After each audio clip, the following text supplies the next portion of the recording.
for the warm introduction, Patrick. And good afternoon, everyone. It's so nice to see you all here.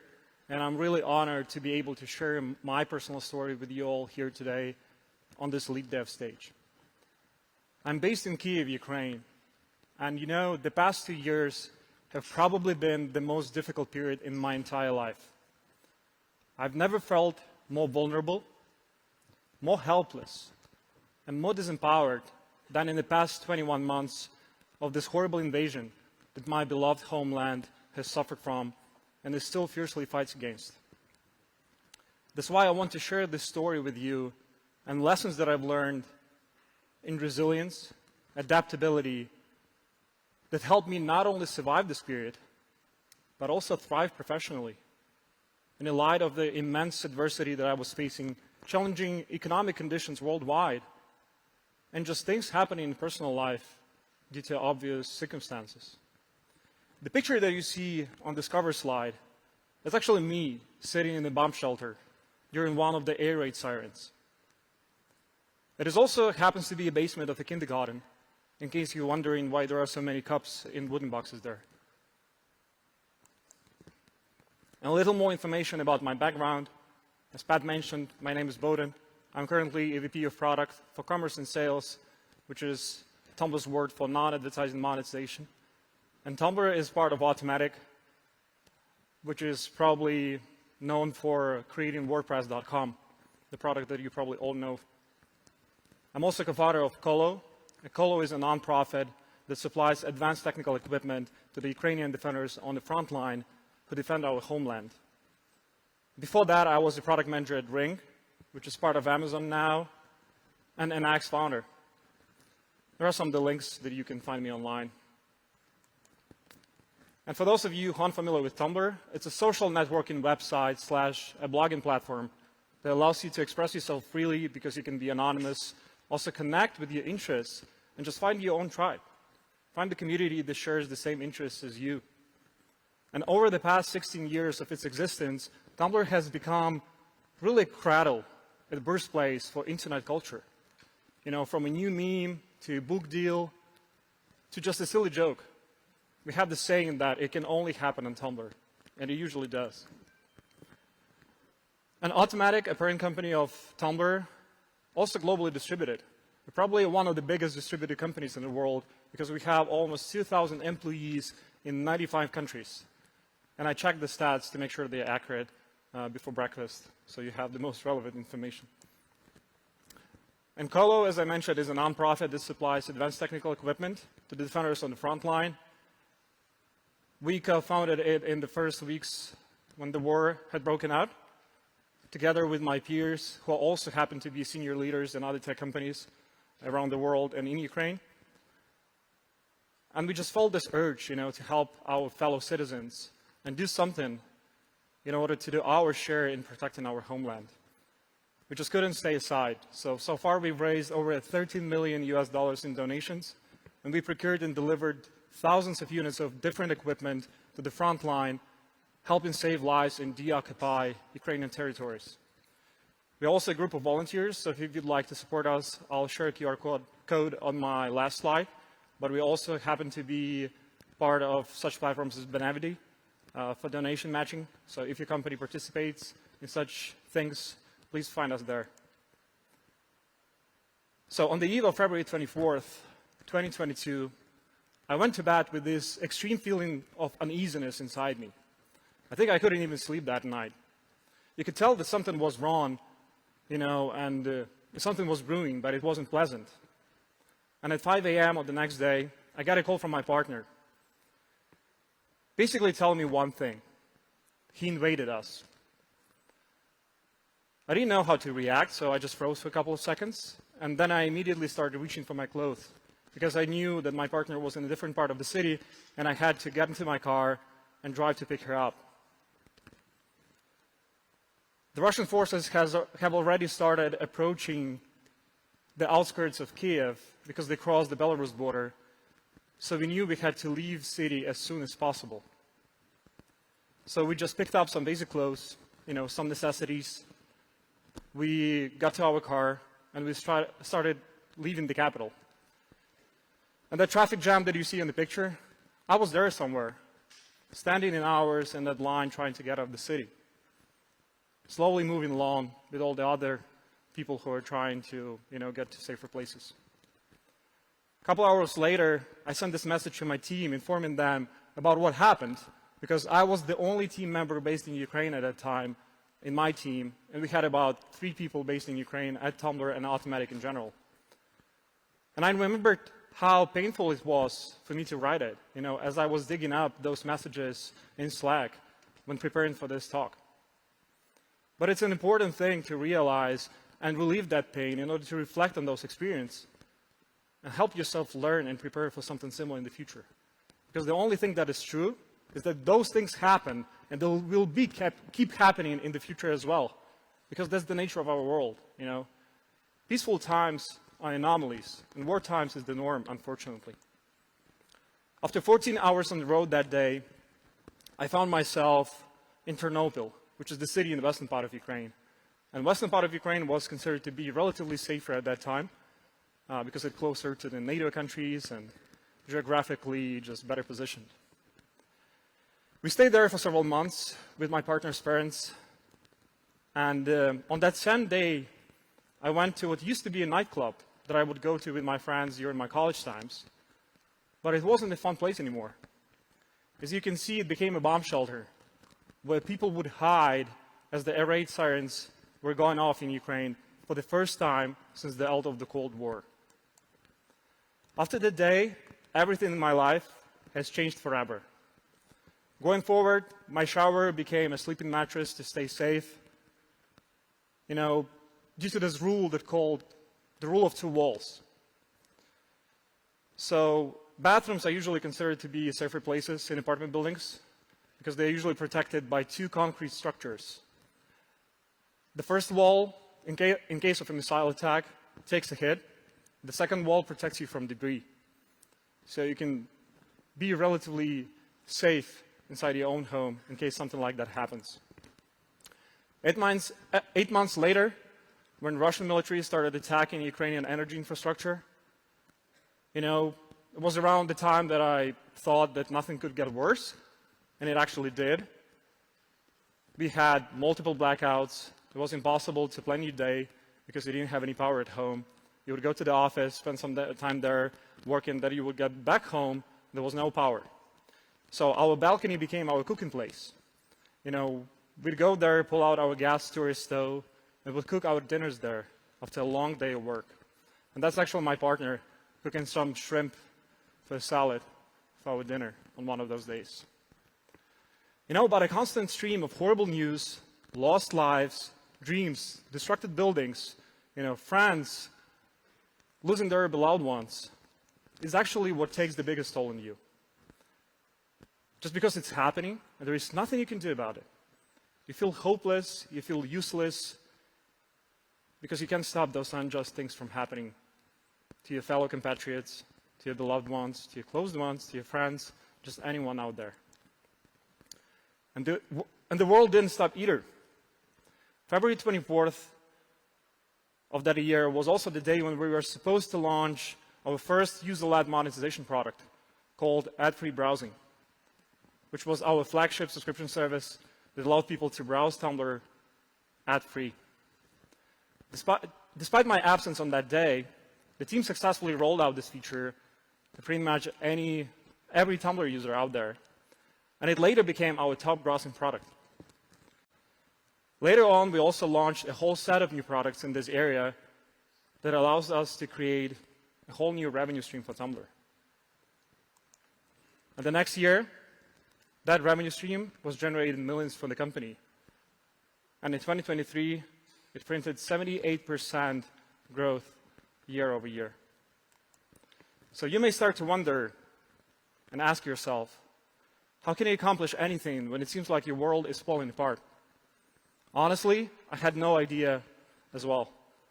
But now I feel like I at least have a solid roadmap due to my reflections on the subject and about this period. And the things that helped me get through this, I just happen to articulate them clearly. And one thing that I realized that's worth mentioning before anything else is that simplicity trumps complexity. Human brain is so drawn to complex solutions because they sound smart, and we associate smartness with effectiveness for some reason. But in reality, we all should lean into simplicity. We all should allow us to guide us through complex times.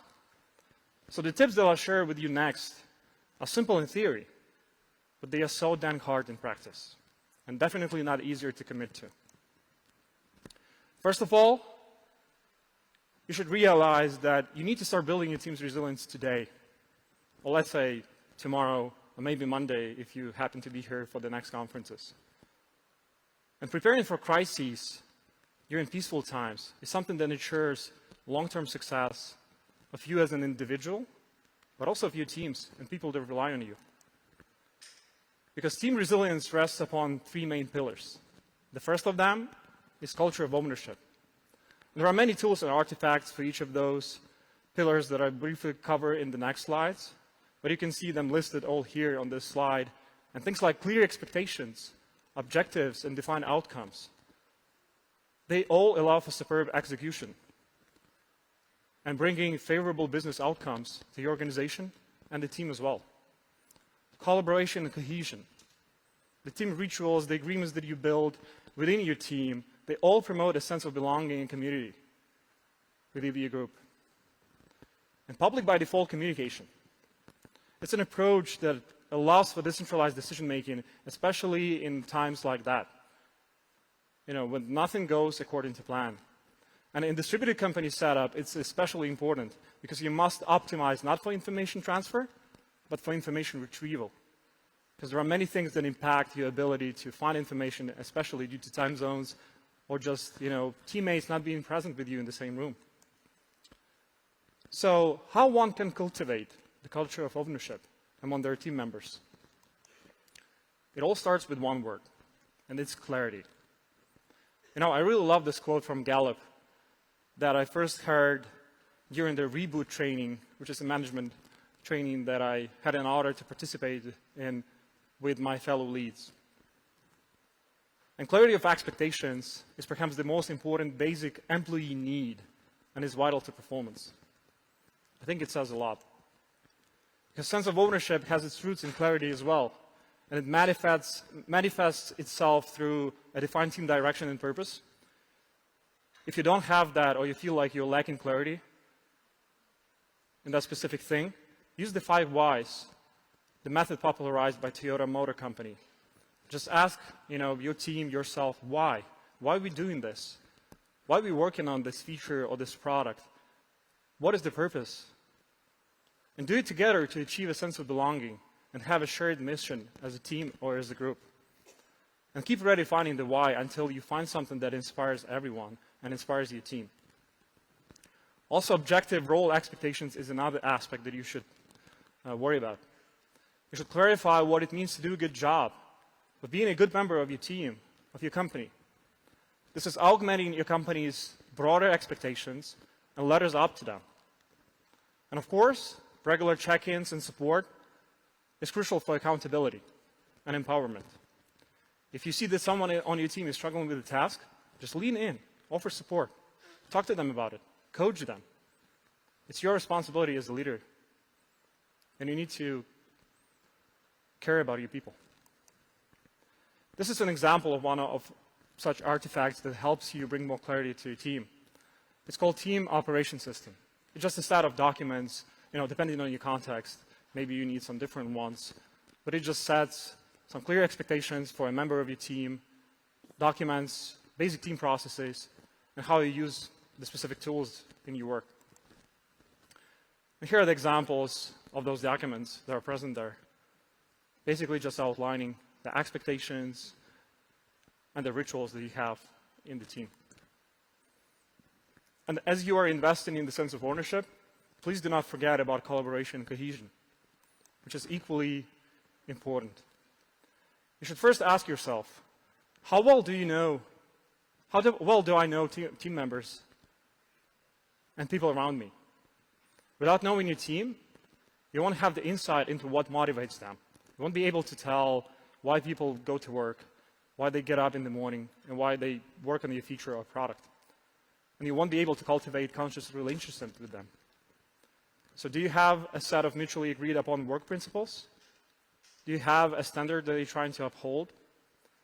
Defining how you run projects, how you communicate, ensures your overall success within your team. And it's paramount for the ability to produce and create value for the business and everyone involved. And the last one, but not least, you celebrate wins and engage in bonding activities. If you don't have those, just keep a list of morale-boosting activities that you can engage together and individually articulate accomplishments in relevant forms, whether it's a town hall or just a regular product review meeting. If you feel like you lack knowledge and understanding of your team members, you can use the tools that are like, one name is Operator's Manual, another one is How We Roll. It's an exercise that you can do as a group, just on the whiteboard. You have a spectrum for each of the items, for instance, whether a person is an early bird or a night owl, and they just put a sticker there. And it gives you a pretty good starting point to develop your working agreements and make sure people know how to collaborate with their team members and teammates. Because knowledge is power. One of the examples that we have automatic, to boost morale and ensure long-term camaraderie is a generous meetup policy. Every product team can get together 2-3 times a year in various locations. And it allows us to build and keep up that sense of belonging, sense of community. And amazing things can happen when you get together in a room, when you travel to an unknown place and being free of the worries of the regular lives. During one of such meetups, we had an impromptu hack day where we built one of the most creative monetization stunts in my entire career. And it was the important blue internet checkmark. It blew up the internet. We knew our users liked to challenge the norm. Plus, they all were against the changes that Twitter made at the time, started to charge for verification. So we decided to poke on it by selling 2 check marks for $8 instead of one that was offered by Twitter, with one caveat. They could turn into crabs anytime. And it's sort of an inside joke on Tumblr. People like crabs, based on some meme that was popular a couple of years ago. And it actually paid off. We didn't expect it to be that popular, but it was. It made a lot of money for us.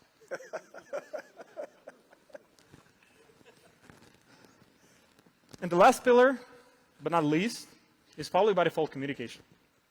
It's something that also ensures your team's resilience. Due to the inertia that inevitably sets in every organization and company, communicating publicly is an important approach to ensure that you created a steady stream of knowledge. Top performers may leave, things may change, you may have a reorg, but if the knowledge is there, it'll be easier for anyone who stays on your team or just, carries forward. So the first rule of public by default communication is that asynchronous long-form writing is better than asynchronous short-form, and those two are better than synchronous meetings or synchronous communication. Because it alleviates the impact of time zones by distributing information more effectively.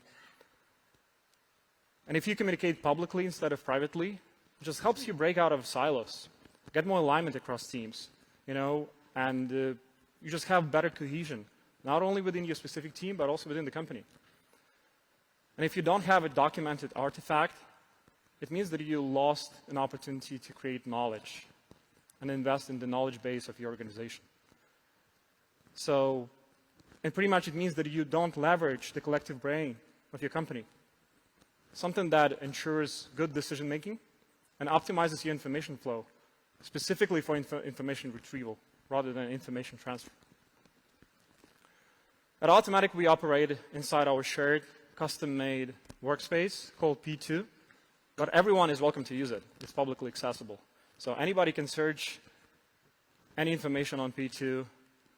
They can give themselves access to an inaccessible P2 space, and it's flexible. Each team can, make it work for them and suit a specific workflow. But how much is team resilience worth if we as leaders do not model it themselves? Probably not much, right? So you should also invest in and take care of yourself. Without putting a breathing mask on yourselves first, you won't be able to do anything else. And things that helped me get through this period includes, the first point, which is don't be afraid to be vulnerable. Often we are afraid to show our emotions, but we're all human. So nothing should stop you from voicing your needs or concerns. It's a sign of strength, actually, not a sign of weakness. Also, reduce the number of decisions you make to preserve your energy, which is the most important resource, probably even more important than time. Do everything you can to outsource things that consume your energy, whether it's like a specific home chore that you dreaded, or maybe it's a repetitive task that you constantly engage in. It doesn't bring you energy, it consumes a lot of time and effort. And don't forget to recharge, because recharging yourself and your batteries with a specific routine that works just for you, helps you move forward. Especially in challenging times when you can take a time off or go on a vacation. It's just not an option. So you have to take care of yourself daily and dedicate a specific time slot to something that, keeps you going. And embracing vulnerability basically means that you're showing strength in broadcasting your battles, being open about things that you face and how you feel about them. At Automatic, we have a creed, which is a set of values that every automatician, which is an employee of the company, should demonstrate. There is this nice thing called communication is oxygen. Be open about your challenges, limits, and support that you need. Use every interaction as a sync point to communicate your needs to your team members, to your peers, to your manager. Because strength shines in knowing what you need and owning your asks. And my personal story is a good example of that. When the war broke out, I was lucky enough to have a trusted partner who was a technical program manager at that time. Her name was Veronica. And I'll be forever grateful to her for responding to my cry for help and taking on my responsibilities in the first weeks of the war when I was unavailable. So find a trusted partner at work who knows your area best, maybe second best, because you obviously should be an expert in your area. And it can go both ways. So be ready to lend a hand to them too, in case something goes wrong in their lives. And another beautiful line we have in Automatic's creed sounds like this: I'll never pass on opportunity to help a colleague. And nothing can be more wonderful in life than a documented value working in practice. Make a list of low-impact things that consume the most energy to optimize your decision stamina. And eliminate the top two. You should identify your unique impact zone and invest the energies there. Because in every company there is a puzzle, a specific piece that only you can create yourself. You should seek impact and delegate other responsibilities to other aspects in that area. You shouldn't be doing everything yourself. You should be prioritizing your energy and time for the things that make the most impact and you're uniquely positioned to do. For instance, my strengths are product discovery and strategy, so I prioritize my time accordingly for the specific areas before moving to everything else. And I try to delegate all the other responsibilities to my team members and my leads. Also, you should embrace the activities that help you keep going. Invest in creating a self-care routine, because those are the rhythms that rejuvenate your spirit. It doesn't matter what it is, as long as it does work for you. And we often feel like we don't have time for it, but the truth is that you don't have time for this. You make time. After one of the sessions with my coach, his name is Mac, I asked him, I said, Mac, how can one keep going forward if you don't have the luxury of taking the time off, of just, recharge, delegating your responsibilities? Because sometimes it feels like, in circumstances, they are so harsh that you just have to persevere, seemingly nonstop. And he asked me in response, and his question was, how much time I was dedicating to me, us, and it, which is the team, you specifically, and your specific subject matter that you're expert in. And as I took a moment to reflect on that, I realized that I had really neglected the me time. I was dedicating less than 10% to it. So I dissected the specific area on a pie chart. I started thinking about why I dedicated so little time to myself. And I caught up myself thinking that I just didn't know what to do with that time. After readjusting those percentages, both my well-being and productivity improved because I had something in my life that I was looking forward to, whether it's a breakfast with your colleague or a peer in the morning, or just dedicating 2 hours to read. Having things that you enjoy and doing them daily and treating them as non-negotiable time slots dedicated to specific me time, something that can't be understated. And this is an example of my recharge regimen right now. I try to keep a regular exercise schedule, also invest in good night's sleep, breathing exercises, to help myself get through challenging situations. Those things include like cyclic sign and box breathing. You can Google them. There are many apps for that. I specifically use a Reverie app, which is a sort of like a hypnosis app, but it has some sessions dedicated to breathing exercise as well. I have a peer support group with whom we actually created Colo. It helps a lot because I can voice my challenges there. We can discuss them openly and get advice. Also, I have an executive coach. And coaching really helps you learn and gain an outside perspective on the challenges that you're facing daily. And mind shift is important as well. Doing what you can, where you can, with what you got is an important mantra to have. So some takeaways from today. Build your team's resilience and don't wait on that. Make sure you model resilience yourself and invest in fortifying your own grit. And also invest in a self-care system. Find things that make you tick. And one thing I want you all to remember is that you can't control the outcome, but you surely can take care of the inputs. And even if you fail, you will be remembered. The effort is equally important. So keep playing your part, the same way this music band on the Titanic did, despite everything that happened later. Because it's not over until it's over. Thank you very much.